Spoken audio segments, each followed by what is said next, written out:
Welcome to Book Dust Media. My name is Alex. I am joined by my lovely wife, Bethany. This is our first official video on the channel. This channel is all about books, so we will be doing a lot of book reviews, book hauls, and more. I am a full-time book reseller and a part-time book reader. She's a full-time book reader. I'm not. I am not a full-time book reader, but I'll take it. I do enjoy reading books a lot. I read one book. She'll read about 10 books to my one. So we're going to talk a little bit about our book history. This is where I feel like we should discuss books that we've read in the past and our favorites and stuff. I have my stack. I want to start with my favorite book from when I was, younger, probably more like high school aged, was Princess Bride. Also, probably my favorite movie. I think I've watched it at least 100 times. So good, but the book is always better than the movie. It just always is. So this is definitely like my first favorite growing up. My second favorite would be Hitchhiker's Guide to the Galaxy. I am a super big fan of it. Not as big of a fan of the movie Hitchhiker's Guide to the Galaxy, although I do like it. It's not as classic as Princess Bride. Before kind of getting back into fantasy and everything, I would say that my other favorite ones would be The Great Gatsby and Pride and Prejudice. We're going to get into my history of reading. When I think back, like the first time I started reading chapter books, the book that always comes to mind is The Secret Garden. I really loved that book growing up. I remember reading that. And also Anne Rice's Interview with the Vampire. Oh. Those are like the two books I remember reading in like the very beginning when I got into reading. And then honestly, I probably took a break for a long time and got back into reading, but I really focused and I really enjoyed biographies. Mm-hmm. So that's kind of the first 10 years of our relationship together, I would always pick up biographies. So one of my favorite books would be David Goggins' Can't Hurt Me. An amazing book, and if you need some motivation, I highly recommend this book. If you read this book and you still are lazy, I don't know what to tell you guys. You should find some great motivation with this book. I highly recommend it. Another book is Brian Head Welch, his Save Me From Myself. I've read all of his books. This is kind of about his struggle with addiction and him coming to Christ, his whole story, leaving Korn, and then he gets into it in the third book where he rejoins the band. So this is kind of the stuff I always used to pick up and enjoy reading. And then I probably got into reading slump and haven't read for a while. But doing the book reselling, I started, getting more into books and fantasy books I would pick up all the time, and started watching YouTube and realizing there's all these channels doing book reviews, and started watching all the fantasy ones. And it made sense to me that I should probably try to read stuff like that, because when it comes to movies like Lord of the Rings, The Hobbit, those are the types of movies that I do like. So that's what I want to start reading. So we'll be documenting all those books on this channel. He brought home this book, and this is The Hunger Games. He brought it home to resell it, and I sat down, opened the first page, and then finished the book in a couple days. 3 days or something. So it's his fault. You have yourself to blame. But yeah, I definitely jumped straight into this. It was super awesome. Our cat upstairs is named after the book. I don't remember there being a character named Catnip in the book. He calls her Catnip. Does he? He does, in the book. I haven't read the book, guys. It was a joke. I watched the movie. I haven't read the books yet, so. Yeah, they were good. Again, the books, better than the movies. I kind of got into a dystopian kick. I did this one. I did Divergent. Terrible movie. And then terrible movies. Really good book, though. I think in the future, we should leave a comment down below if you'd like to see book versus the movie, because I think that would be really cool to do that. And because I got some things to say about the Divergent movies, but I digress. The books are so good. They really are. And then I kind of got pushed from getting into more of the dystopian novels, and then push more back into fantasy, which is where the first books that I ever really got into were always fantasy books. That my dad read to me when I was a kid. Well, that's the book that kind of started off. And It started off my kick. So I started at the end of April. I read this. I am now, since the end of April, we're going into October. I am 26 books in, averaging about a book a week. Somewhere in there.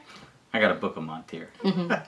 I'll show you the book that kind of got me back into reading and outside of my comfort zone of reading biographies. I was actually in line at the local bookstore and this book caught my eye. I know nothing about it. And actually now thinking back on it, this is kind of how I fell into even knowing Booktube and Book Talk was a thing, because I jumped online while I was in line waiting to check out of the books I was buying, and I started looking up reviews on The Year of the Reaper, which is more fantasy-based book, and it's definitely not a biography. I actually really highly enjoyed this book, and it's probably the first book I've read in a long time where it left me, like every chapter left me on a cliffhanger, so I wanted to read it. Like I didn't want to put it down. So I read this, for me, I read this pretty quick, in a week, maybe 2 weeks, which is fast for me. Really great book. I can't really rank this book right now because I've only read a couple other fantasies, so I don't want to say it's my favorite book right now, but it's still a good read and got me out of my comfort zone and reading more fantasy style books. This is my recently finished. I went into this world. I finished Court of Thorns and Roses, that whole series, and then jumped into the Throne of Glass. And it was amazing. So this is the last book. I consider it book 8 because I consider the Assassins novel the first one. And this series was absolutely amazing. I could not put it down. This book itself was absolutely amazing. And I am really sad that it's all over now.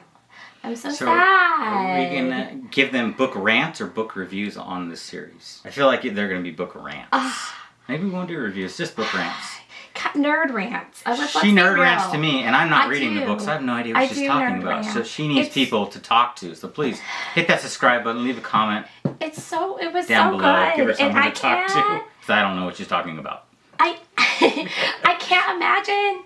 Like, it's hard for me to think of what's gonna, be as good as this whole series was. I'm so sad it's over. Do you need a tissue?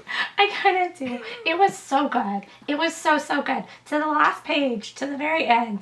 So good. Alright, my last read was the one and only Stephen King, The Body, which is, if you don't know, The Body is Stand By Me, the movie. A great movie, but the book is also very, very good. I'm not sure if it ends the same way though, because I had to go back and watch the movie. I didn't know half of, mostly everyone dies at the end of the spoiler. Everyone dies at the end of this book. You're supposed to say that before you say the spoiler. No one dies then. No one dies. Except like the main character is the only one who's still good. I don't know if the movie ended that way. It's been such a long time since I've seen it. I don't remember. I don't remember very well. I did highly enjoy this book. The only problem is, and I did read The Hobbit before this book. Every book that I've read so far, besides The Year of the Reaper, has been a movie. So I kind of know what's going to happen before. I haven't done the book before the movie yet, so yeah. I need to read a Game book. of Thrones. Well, yes, I have never watched Game of Thrones, so that is on my to-read list. I am a little bit scared of big series, but I think that's something I'm going to have to embrace, wanting to read fantasy, but also I probably will read more Stephen King. There's a couple books of Stephen King I do want to read. So you will probably see on this channel some more horror stuff as well coming from me. Her, not so much. So she started a new book because I'm holding hostage the book that we're supposed to read together, because we are going to do books together on this channel so we can review them together. That's not all you're holding hostage though, because you're also holding hostage the next series that I'm ready to start reading, and you won't let me open those either. Make sure you subscribe so you don't miss that next video where we open all their books. Seriously. Alright, let's see what you're currently reading and your current thoughts on it. So I am currently reading... You're almost done with it already. You started today? To be fair, I started last night. Yes, I am currently reading Hooked, which is part of the Never After novels. They are I want to say they're 4 standalone books. They are not really my cup of tea. I like fiction. I like fantasy. It's not the kind of fantasy that I like. The last 2 series that I just finished were set in more of a medieval kind of time frame, I would say. This is urban. It's kind of not fantasy, and it's a lot more romance. I'm not super big into romance. It's more romance. It's more like a Harlequin novel. I kind of feel shame while reading it after finishing such an amazing, super long series of awesome, epic fantasy, and then I'm just buying time. I want my new books. You're ashamed of that? I'm ashamed of it, but I am reading it like a lot. Like I could be ashamed of what I'm currently reading. You know, I picked this book up at the thrift store. Caught my attention. It's dark, right? Are you ashamed of the dark book you're reading? So I just started this book. I already lost the bookmark, but I'll figure it out. I'm reading The Slob by, what is that? Aaron someone, The Slob. Very disgusting looking cover. So the first chapter, it's literally two girls tied up in a house. I think this guy should be rated by the FBI that wrote this book, investigated, because the person that made that picture should be rated. It's very dark. Let's just say that. Just a dark, gory book. I don't know if I'm going to finish it, but that's what I started reading. I'm only a chapter into it, and yeah, it's pretty rough. So I'm not going to highly recommend it unless you like very dark stuff, gore, and you're into like horror gore movies. Then this might be up your alley. Now I hear a lot of books coming out have trigger warnings. This book would have trigger warnings. This book would have every trigger warning and more than most books that have trigger warnings. You can check it out if you'd like. I'll let you guys know if I finish it or I don't finish it. But that's what I'm currently reading. So our two shameful books of what we're reading right now. Reader discretion is advised. Oh, what is in there? It's a trigger warning. It literally starts with a trigger warning. Read the trigger warnings. Let's hear the trigger warnings. What we got in that one? Hook is a dark contemporary romance. It is an adult fractured fairy tale. It is not a fantasy or retelling. The main character is a villain. If you're looking for a safe read with redemption and a bad guy turned into a hero, you will not find it in these pages. Hook contains sexually explicit scenes as well as mature and graphic content that is not suitable for all audiences. Reader discretion is advised. I much prefer you to go in blind, but if you would like a list of detailed triggers, you can find them at her website. This doesn't have any trigger warnings. The cover is a trigger warning. I don't know what you're talking about. The cover is a trigger warning. The cover is a trigger warning. Thank you guys. We're going to wrap it up because I really want to open my new books and I'm super excited. Next video. Please comment. Please like so he'll let me have more books. Thank you. Yeah, hit that subscribe button so you guys don't miss videos. Yeah, and let us know what you're reading. Yeah, leave a comment down below what you're currently reading. If you've read any of these books, let us know. If you've read this and you're ashamed too, let us know. That'd be great. All right.